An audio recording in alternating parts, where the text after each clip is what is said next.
Hello, beautiful, lightful souls. I had a lot of fun in my spiritual community last night, and I want to share some of the messages from the angels that I received for that group, and I want to share it with you guys. I know a lot of people are talking about channeling messages for these current times, and my message is certainly in line with the idea of bringing love to this planet and that we are going through a change, but the visuals are a little different. Everything is filtered through people differently.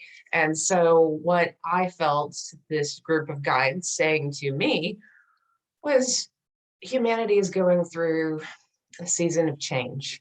And if you imagine a bird and its feathers are changing, or any animal that is changing, the process may not look beautiful, but it's important for the next phase, whatever season that might be. So a lot of change may feel uncomfortable in each of us, and it may feel like loss or death or a lot of negativity. But what is really happening is we're being made for the different season or the different world or the different time.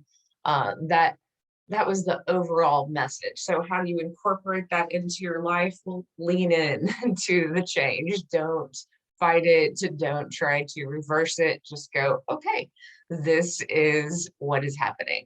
And be okay with it, because the new experience will be better, and you just have to have faith to some degree, at this moment in time. The other thing that they showed me, and this is in relation to that question that people often talk about, and I interviewed Robert Schwartz about soul plans, and people get really excited about this concept, and it can be liberating and very healing for people to embrace this concept. And I understand this, but it can also be thrown around in spiritual communities in a way that is harmful to people who are going through something tragic or loss. You can't slap someone into a very far away perspective when they're in the moment of grief. So, my point that the angels gave me was this message of, hey, when you're really far away, floating around in space, and I experienced that in the near death experience, so far away from this life, oh, my death didn't matter at all. And nothing really mattered. Like I was floating so far away, disconnected, at great peace with everything that had happened.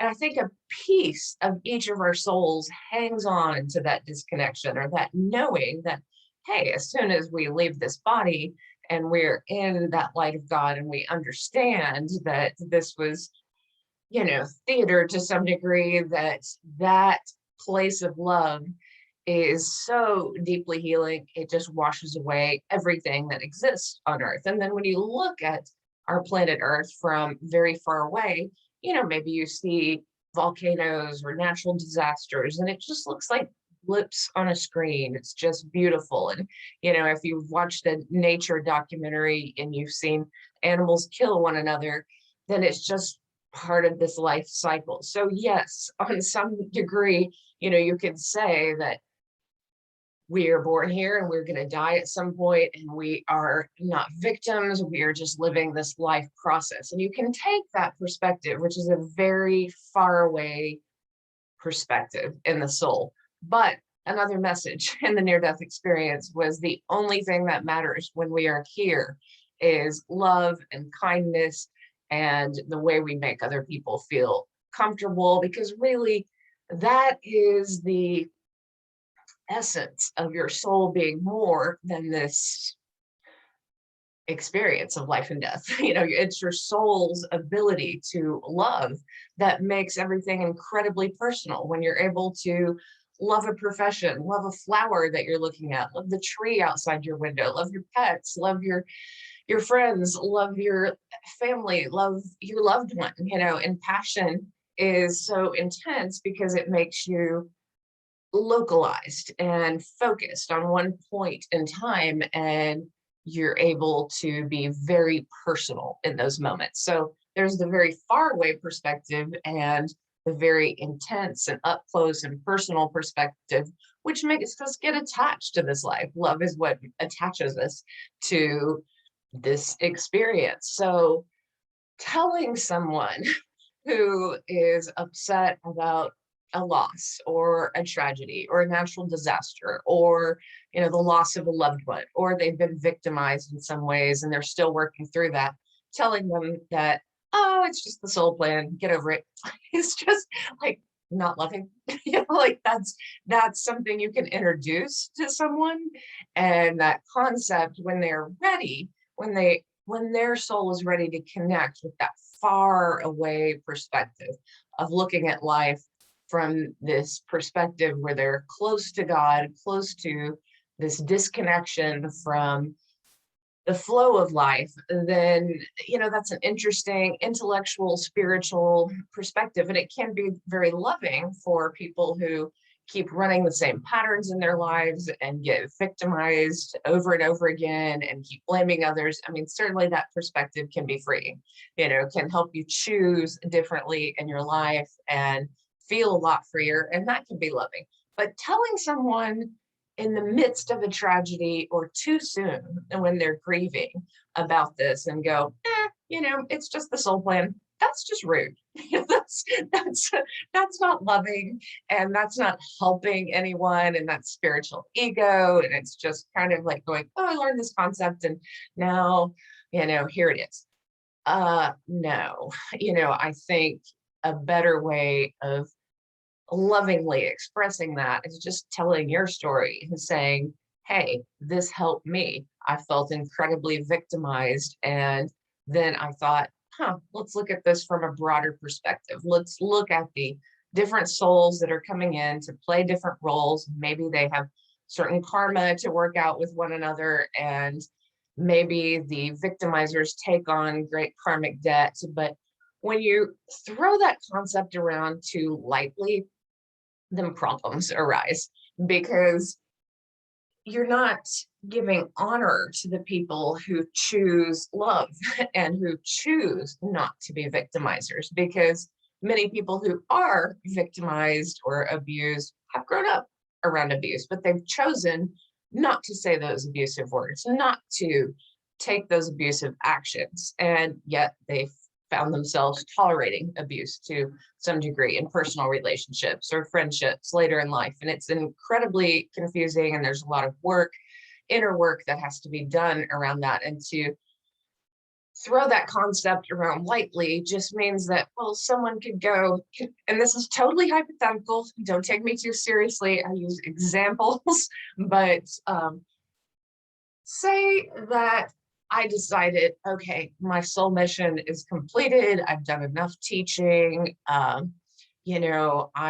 have worked really hard to be loving for humanity. You know what? I'll take on the victimizer's role now, because, hey, it all doesn't matter from that far away perspective. And hey, maybe I'm even brave for taking on that victimizer's role. And, maybe I'll go down in history as the first serial killer as a woman who just did away with tons and tons of, in a Dexter-like way, child abusers and rapists and abusers in general. It'd be like the narc hunter.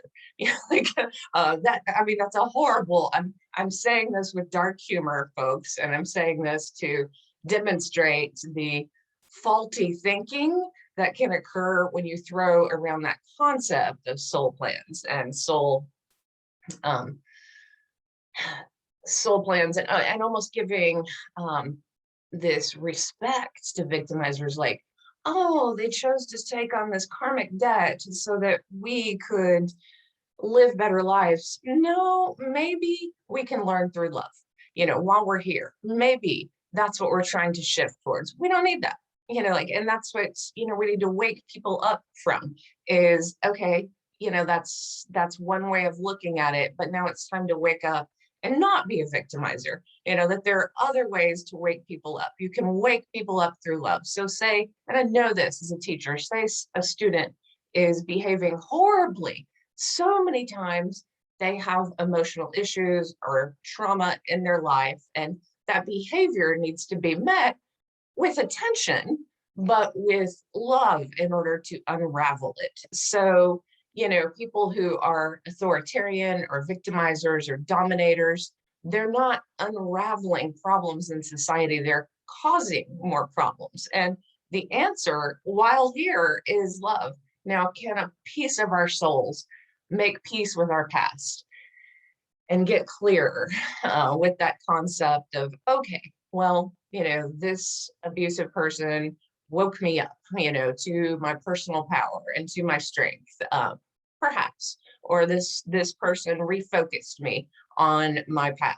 But there's always still a choice. You can, everyone can choose the highest good in life, somewhere in the middle, or the absolute lowest choice. And it seems to me that choosing the victimizer's role is about wounded ego more than anything else. It's about, I will have power over you for not giving me this, for not liking me, for harming me, no matter what, or for, whatever. And that role isn't one to put on a pedestal. It's one that we need to unravel quickly and do away with in society so that we can be a more loving society.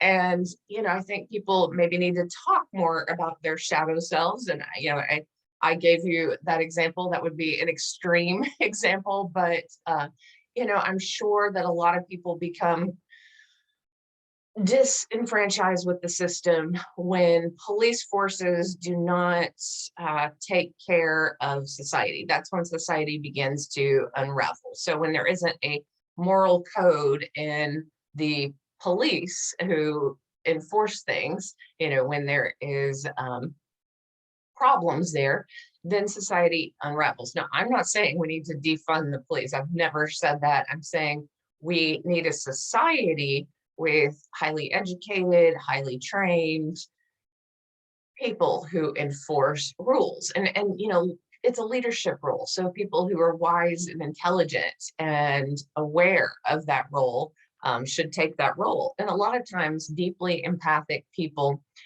who feel a lot are afraid to step into leadership roles because they think it will be too much for them. But you are exactly the people who need to step into leadership roles. You need to be empowered. I mean, I remember so many times in education, I looked around, this is not where I work now, but, in public school systems, and I was just horrified at the lack of understanding, the lack of love, the lack of care at times from certain instructors, and even, just bad behavior. And I thought, well, thank God I'm here. Thank God at least there's one person who is operating based on a moral code and isn't disenfranchised with the job and loves the job. Now, I've known tons of teachers who are amazing individuals. I'm just saying that there are certain moments where in any organization, when you're a deeply caring person, you kind of wake up and go, wow, well, at least I'm here. And so don't hide yourself away, empaths and deeply feeling people. Don't hide from that call to be more of a leader in this world. I know that's part of the change too, is it's uncomfortable. Maybe you don't want to enforce rules or enforce boundaries, but I think that's part of the healing. And this talk came about because of a post on social media about the young woman who was killed. And the thing that really struck me about that moment is, I wish it would just stop happening. And there's so many arguments that people get into. I've seen posts like, quit saying that women need to take self-defense courses and have better boundaries and work on how you're raising your sons. Yes, 100%. But hey, you have to just face reality and look out in the world. And this is the reality we're living in. And there's predators out there and there's victimizers. So you have to get tough, and you have to remind young women that self-defense courses should probably be mandatory for every young woman. And that still might not be enough. Even weapon training might not be enough. That's the sad truth. But it's worth knowing. And it's definitely, I waited too long. It was after South Korea when I came back and went through all my training.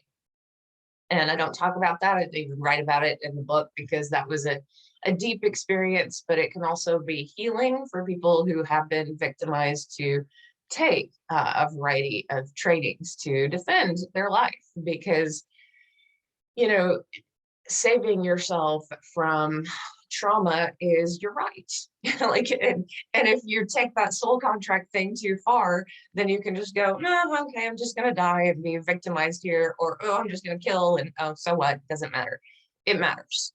Like, come on, people. Like, that's not what the soul contract theory is about. I think it is that part of the soul that looks back on life and sees, the horrors of this world from a very far away perspective, and knows that every soul returns to God and can be re-educated, can learn what that was about, can see this life in the context of eternity, can see this life in the context of something far greater than the minutia we concern ourselves with in the moment, way too often. But you probably are not one of those people if you're listening to my video who made it this far. So congratulate yourself for being someone who thinks deeply about spiritual topics and life and what does all this mean and what does it matter. But thank you so much for listening, and may you spread love in the smallest and largest of ways. May you experience love, because that